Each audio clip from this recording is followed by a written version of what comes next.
Chennai super Kings और उनके fans के लिए ना जो एक छोटी सी बुरी खबर थी, वो अब एक बहुत बड़ी चिंता बनती जा रही है। MS धोनी की चोट आखिर कितनी गंभीर है और इसका टीम पर क्या असर पड़ने वाला है? आज के इस विश्लेषण में हम इसी पूरी पहेली को सुलझाने की कोशिश करेंगे। देखिए, पहले तो लग रहा था कि धोनी शायद कुछ एक दो मैच मिस करेंगे, लेकिन अब जो खबरें आ रही हैं ना, वो सच में चौंकाने वाली हैं। बात 2-4 मैचों की नहीं है, बात हो रही है 6 मैचों की। हाँ, आपने सही सुना, पूरे 6 मैच। तो ये जो पूरी कहानी है ना, ये बहुत तेजी से बदल रही है। CSK के फैंस के लिए जो पहले सिर्फ एक छोटा सा झटका था, वो अब एक बड़े संकट में बदलता हुआ दिख रहा है। और सच कहूँ तो हर नई रिपोर्ट के साथ ना ये चिंताएं और भी ज्यादा गहरी होती जा रही हैं। हुआ ये कि शुरुआत में तो टीम की तरफ से एक ऑफिशियल स्टेटमेंट आया, लेकिन उसके फौरन बाद कुछ ऐसी रिपोर्ट सामने आने लगीं जो एक बिल्कुल ही अलग और ज्यादा कह सकते हैं कि गंभीर तस्वीर पेश कर रही हैं।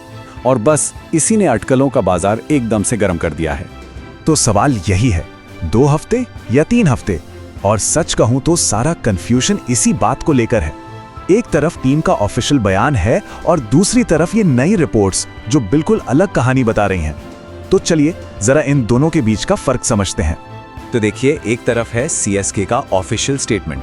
वो क्या कहता है कि धोनी पिंडली की चोट से रिकवर कर रहे हैं और शुरुआती 2 हफ्ते नहीं खेलेंगे। सिंपल। लेकिन दूसरी तरफ कुछ रिपोर्ट्स हैं जो एक बिल्कुल अलग कहानी बता रही हैं। इनके मुताबिक रिकवरी में 3 हफ्ते लग सकते हैं और धोनी 6 मैचों तक बाहर रह सकते हैं। और यहाँ सबसे जरूरी बात, इन नई रिपोर्ट्स पर अभी तक कोई ऑफिशियल कंफर्मेशन नहीं आया है। अच्छा, तो 1 मिनट के लिए मान लेते हैं कि ये 6 मैचों वाली बात सच हो जाती है, तो इसका असली मतलब क्या है? मतलब कौन कौन से मैच मिस होंगे? चलिए देखते हैं कि CSK को अपने सबसे बड़े खिलाड़ी के बिना किन किन बड़ी टीमों से भिड़ना पड़ सकता है। देखिए, पहले हम सब यही सोच रहे थे कि धोनी शायद Rajasthan Royals, Punjab Kings, RCB और दिल्ली कैपिटल्स के खिलाफ नहीं खेलेंगे। लेकिन अब इस लिस्ट में 2 और बड़ी टीमें जुड़ गई हैं, कोलकाता नाइट राइडर्स और सनराइजर्स हैदराबाद।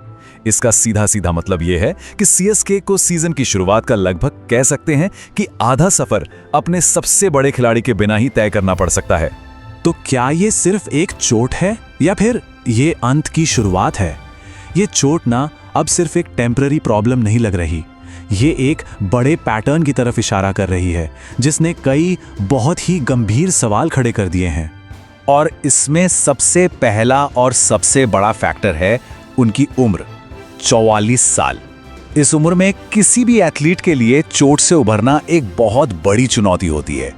और ये भी मत भूलिए कि ये कोई पहली बार नहीं हो रहा है। हम सब ने देखा है, पिछले सीजन में भी धोनी घुटने की समस्या से लगातार जूझ रहे थे। और अब ये पिंडली की चोट, मतलब पहले घुटना अब पिंडली, ये दोनों समस्याएं मिलकर ना उनके लोअर बॉडी पर पड़ रहे लगातार प्रेशर की तरफ इशारा करती हैं। और एक विकेट कीपर के लिए ये सबसे बड़ी चुनौती होती है। तो जब हम इन सब चीजों को एक साथ जोड़कर देखते हैं ना, कैंप के वीडियोस में चलने में हो रही दिक्कत, घुटने की पुरानी परेशानी और अब ये पिंडली का खिंचाव, तो ये बात साफ हो जाती है कि क्यों एक्सपर्ट्स और फैंस ये मानने लगे हैं कि भाई ये मामला सिर्फ एक चोट से कहीं ज्यादा बड़ा हो सकता है। अब इन सब चिंताओं के बीच सवाल उठता है कि CSK अपने भविष्य की तैयारी कैसे कर रही है और ये पूरी सिचुएशन हमें किस एक बड़े सवाल की ओर ले जा रही है। तो यहां पर आती है उनकी उत्तराधिकार योजना, यानी संजू सैमसन।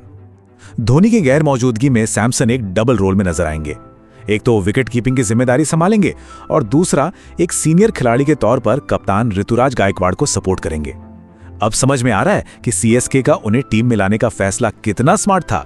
ये चोट और फिर इतनी लंबी गैर मौजूदगी, यही वो वजह है कि अब कई एक्सपर्ट्स और फैंस ये मानने लगे हैं कि शायद हम MS धोनी को उनके जबरदस्त IPL करियर को अलविदा कहने की तैयारी करते हुए देख रहे हैं। तो आखिर में सवाल सिर्फ एक ही बचता है, क्या ये वाकई MS धोनी का, हम सबके अपने थला का आखिरी सीजन है? इस सवाल का जवाब तो सिर्फ वक्त ही देगा।